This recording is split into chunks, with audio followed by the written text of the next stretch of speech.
The new film, Patterns of Evidence, The Moses Controversy, looks at a debate entering today's college classrooms. The Moses controversy is really the question of, did Moses write the first books of the Bible?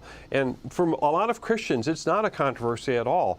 But as soon as you send your son or daughter off to college or university, they're going to hear a different story. Film producer Timothy Mahoney says this lack of understanding is rampant in today's higher learning. It's huge, the number of people in mainstream scholarship that don't believe that Moses was the author of the first books of the Bible. And so they're basically saying, well, this is just a beautiful piece of literature, but it's not real history.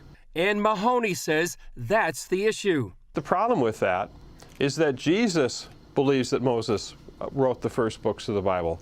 In fact, Jesus says, "For if you believe Moses, you would believe me, for he wrote of me. But if you do not believe his writings, how will you believe my words?" Mahoney traveled thousands of miles and spent years investigating the Moses question.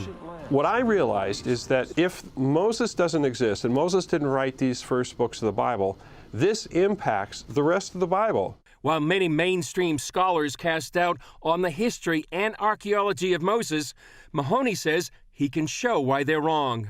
In fact, this film is going to show you Bible-affirming evidence that Moses had the ability to write the first books of the Bible.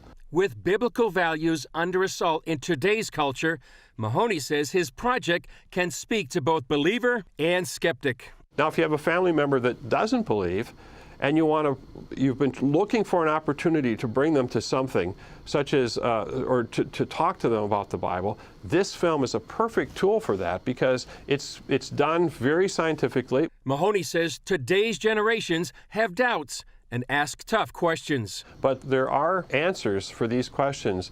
We don't have to lose our sons and daughters, to skepticism. Mahoney says in order to know God, people need to know his word, and he hopes his film will tie that understanding together. It shows that this ability to do exactly what was commanded in the Bible fits the history and the archaeology, matches the Bible. The pattern of evidence fits. Chris Mitchell, CBN News, Jerusalem.